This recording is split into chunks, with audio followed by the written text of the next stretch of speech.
चलिए अब शुरू करते हैं सुपरफास्ट खबरों का सिलसिला। निकाय चुनाव में कांग्रेस में टिकट को लेकर घमासान जारी है। देर रात जयपुर के प्रभारी मंत्री शांति धारीवाल के आवास पर बैठक हुई।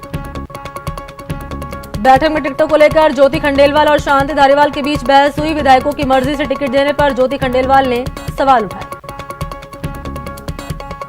कांग्रेस में नगर निगम चुनाव के पार्षद के टिकट वितरण के फॉर्मूले को लेकर विरोध तेज हो गया। पार्षद टिकट वितरण में हारे हुए विधायक उम्मीदवारों की राह को तरजीह देने पर नेताओं का एक धड़ा विरोध जता रहा है। नगर निगम चुनाव को लेकर कांग्रेस में टिकट वितरण से पहले नाराजगी के सुर उठने लगे हैं। जयपुर में पूर्व प्रदेश महासचिव गिरिराज गर्ग समर्थकों के साथ धरने पर बैठ गए। निकाय चुनाव में टिकट को लेकर बीजेपी में मंथन जारी। अधिकांश सीटों पर बनी सहमति, कुछ सीटों पर आज भी होगी चर्चा।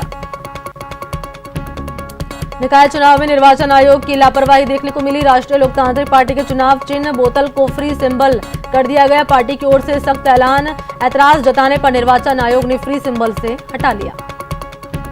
शनिवार को हुई महापंचायत के बाद सभी गुर्जर नेताओं से घर लौटने की बात कही गई। अब 1 नवंबर को फिर से महापंचायत बुलाई गई है। गुर्जर नेताओं की तरफ से कहा गया कि अगर उनकी मांगे नहीं मानी गई तो फिर से सड़क पर प्रदर्शन, रेल रोकने का काम किया जाएगा। गुर्जर आरक्षण संघर्ष समिति के भरतपुर के अड्डा गांव में महापंचायत हुई। 1 घंटे के भीतर ही महापंचायत खत्म हो गई।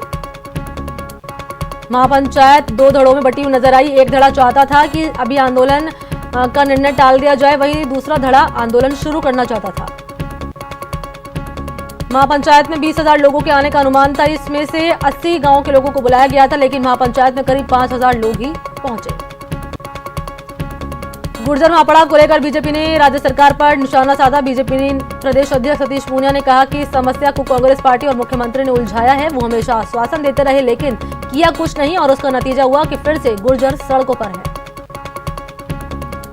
पीसीसी चीफ गोविंद सिंह डोटासरा का कहना है कि गुर्जर समाज को बीजेपी ने मुगालते में रखा। केंद्र में सरकार होने के बावजूद बीजेपी ने गुर्जर समाज को आरक्षण नहीं दिया। यही नहीं, डोटासरा ने कहा कि गुर्जर के लिए सरकार से बातचीत का दरवाजा खुला है।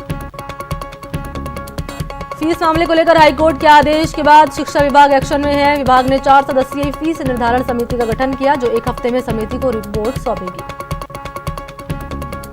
जयपुर में सरकार और इंटर्न डॉक्टर के बीच दूसरे दौर की वार्ता भी बेनतीजा रही। सरकार ने 19 अक्टूबर को कमेटी बनाने का आश्वासन दिया। वहीं देर रात 3 इंटर्न की तबीयत भी बिगड़ गई।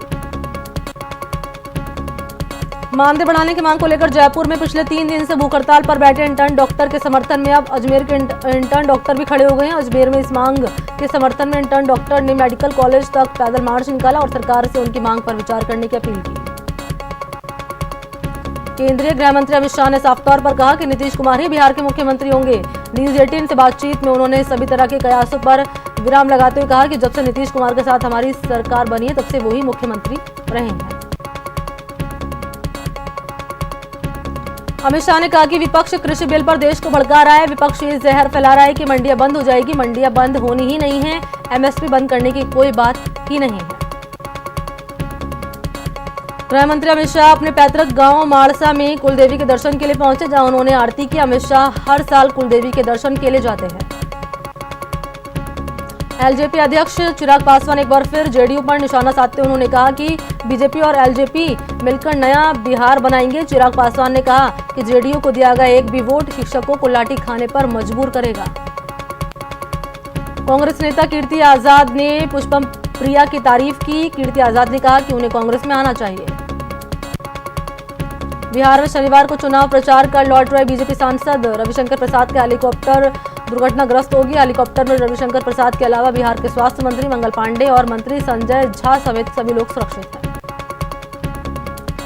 बलिया गोलीकांड का मुख्य आरोपी धीरेंद्र प्रताप सिंह अब तक फरार है। पुलिस आरोपी की तलाश में जुटी है। यूपी पुलिस का कहना है कि आरोपियों पर एनएसए और गैंगस्टर एक्ट के तहत कार्रवाई की जाएगी। पुलिस ने मामले में आरोपियों पर इनाम का ऐलान भी किया है।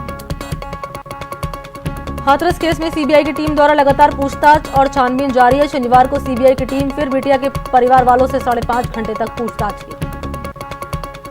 मुंबई में बांद्रा कोर्ट ने बॉलीवुड अभिनेत्री कंगना रनौत के खिलाफ एक मामले में एफआईआर दर्ज करने के आदेश दिए। इससे पहले कर्नाटक के एक कोर्ट ने कंगना रनौत के खिलाफ एफआईआर दर्ज करने के आदेश दिए थे। दर्ज एफआईआर के मुताबिक कंगना रनौत और उनकी बहन रंगोली चंदेल ने अपने ट्वीट्स के जरिए सांप्रदायिक सद्भाव बिगाड़ने और महाराष्ट्र सरकार का नाम बदनाम करने का काम किया है।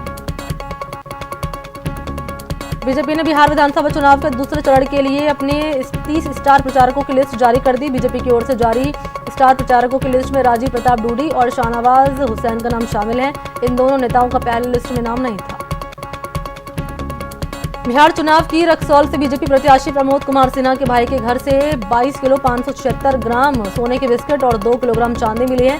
ये कार्रवाई नेपाल पुलिस ने की है। पूर्व केंद्रीय मंत्री अरुण जेटली के बेटे रोहन जेटली दिल्ली और जिला क्रिकेट संघ के निर्विरोध अध्यक्ष चुने गए हैं। रोहन जेटली के सामने जो शख्स डीडीसीए के अध्यक्ष की दावेदारी कर रहा था, उस शख्स ने अपना नामांकन वापस ले लिया था। अयोध्या में सरयू नदी के तट पर शनिवार से भव्य रामलीला की शुरुआत हुई। इस रामलीला में सिनेमाई जगत के कई स्टार शामिल रहे, जिसमें भारतीय जनता पार्टी के 2 सांसद मनोज तिवारी और रवि किशन भी हिस्सा ले रहे हैं। मनोज तिवारी अंगद और रवि किशन भरत की भूमिका में होंगे। टीवी सीरियल रामायण में हनुमान की भूमिका निभा चुके दारा सिंह के बेटे और अभिनेता बिंदु दारा सिंह इस रामलीला में हनुमान की भूमिका निभाएंगे। इस रामलीला में राम के लिए वस्त्र जनकपुर से लाए गए हैं। राम के धनुष को कुरुक्षेत्र से मंगवाया गया है। सीता के आभूषण को अयोध्या में तैयार किया गया है। रावण की पोशाक श्रीलंका से बनकर आ रही है। ये रामलीला 14 अलग अलग भाषाओं में डिजिटल तौर पर उपलब्ध होगी। हैदराबाद में एक बार फिर बारिश शुरू हो गई है। शनिवार देर शाम से हैदराबाद के कई इलाकों में रुक रुक कर बारिश हो रही है। लगातार हो रही बारिश के चलते कई क्षेत्रों में जलभराव की समस्या पैदा हो गई है। नवरात्र का दूसरा दिन आज मां ब्रह्मचारिणी की हो रही पूजा। मंदिरों में कोरोना गाइडलाइन का रखा जा रहा ख्याल। देश में पिछले 24 घंटे में 62,212 नए केस सामने आए हैं कोरोना के, जबकि 70,816 मरीज ठीक भी हुए हैं। पिछले 24 घंटे में देश में कोरोना से 839 लोगों की जान चली गई, जिसके बाद मौत का आंकड़ा 1,13,000 के करीब पहुंच चुका है। आईसीएमआर के मुताबिक 16 अक्टूबर तक कोरोना वायरस के कुल 9 करोड़ 32 लाख सैंपल टेस्ट किए जा चुके हैं, जिनमें से 10 लाख सैंपल की टेस्टिंग 2 दिन पहले की गई। पॉजिटिविटी रेट करीब 7% है। कोरोना महामारी से निजात पाने के लिए भारत समेत कई देशों में वैक्सीन की खोज का काम जारी है। भारत में 3 वैक्सीन की खोज का काम एडवांस स्तर पर चल रहा है, जबकि 2 दूसरे चरण में है और 1 तीसरे चरण में है। प्रधानमंत्री नरेंद्र मोदी ने शनिवार को देश में कोविड-19 महामारी की स्थिति और वैक्सीन की स्थिति, वितरण और प्रशासन की तैयारियों की समीक्षा की। पीएम ने बैठक में अधिकारियों से कहा कि कोरोना वैक्सीन के वितरण को लेकर ऐसी व्यवस्था बनानी चाहिए जिससे जल्द से जल्द वैक्सीन में पहुंच सके। मरुधरा में कोरोना का कहर जारी है। प्रदेश में बीते 24 घंटे में कोरोना के 1,992 नए केस सामने आए। इसके साथ ही पॉजिटिव का आंकड़ा 1,71,000 के पार हो गया। प्रदेश में कोरोना से पिछले 24 घंटे में 12 लोगों की मौत हुई, जिसके बाद कुल मौत का आंकड़ा 1,735 पर पहुंच गया। श्रीगंगानगर जिले में कोरोना के 56 नए केस सामने आए और इस तरह जिले में कोरोना संक्रमित की संख्या बढ़कर 2,464 हो गई। वहीं श्रीगंगानगर जिले में अब तक 21 कोरोना संक्रमित की जान जा चुकी है। कोटा में कोरोना मरीज का आंकड़ा 10,000 के पार पहुंच चुका है, जबकि जिले में कोरोना से मौत का आंकड़ा 111 तक पहुंच गया है। कोटा में कोरोना को मात देकर लौटे सीए ने प्लाज्मा डोनेट कर मिसाल कायम की। जिले में प्लाज्मा डोनेट का आंकड़ा 250 के पास पहुंच गया है। दौसा के महवा विधायक ओम प्रकाश हुडला पर कोरोना गाइडलाइन के उल्लंघन का आरोप है। 15 अक्टूबर को उनकी रिपोर्ट कोरोना पॉजिटिव आई। इसके बाद उनका परिवार भी कोरोना पॉजिटिव मिला। इसके बावजूद नेताजी भीड़ में पहुंच गए। टोंक जिले में चिकित्सा विभाग की बड़ी लापरवाही यहां पर सामने आई है, जहां चिकित्सा विभाग ने मलेरिया और डेंगू मच्छर के लावा को मारने के लिए दिए जाने वाले रसायन के बदले आशा सहयोगिनियों को कोई ऐसा रसायन दे दिया जिससे 2 आशा सहयोगिनियां पूरी तरह से झुलस गई। उदयपुर में कांग्रेस कार्यकर्ताओं ने शहर में मास्क वितरण कार्यक्रम किया, लोगों को मास्क लगाने के लिए जागरूक किया। जयपुर में कोरोना के खिलाफ जन आंदोलन अभियान के तहत नगर निगम ग्रेटर के कमिश्नर दिनेश यादव ने जवाहर सर्किल पर लोगों को जागरूक किया। उन्होंने लोगों को कोरोना से बचाव के लिए मास्क की अहमियत बताई और मास्क भी बांटे। पाली के बाली उपखंड अधिकारी श्रीनिधि बीटी के नेतृत्व में जागरूकता साइकिल रैली निकाली गई। इस दौरान जगह जगह लोगों को मास्क बांटे गए। बीकानेर में हारेगा कोरोना जीतेगा बीकानेर अभियान की शुरुआत की गई। कार्यक्रम के दौरान जिला प्रशासन की ओर से घर घर जाकर लोगों को कोरोना जागरूकता के स्टिकर चस्पा किए गए। सुजानगढ़ नगर परिषद प्रशासन ने न्यायालय परिसर से कोरोना जागरूकता रैली निकाली। बार संघ और तालुका विधि सेवा समिति के सहयोग से आयोजित रैली को एडीजी न्यायाधीश रामपाल ने हरी झंडी दिखाकर रवाना किया। अजमेर के रीजनल कॉलेज चौराहे पर सर्वधर्म समाज की ओर से लोगों को मास्क बांटे गए। कई धर्मगुरुओं की मौजूदगी में एडीएम कैलाश चंद शर्मा ने लोगों से कोरोना के प्रति सचेत रहने की अपील की।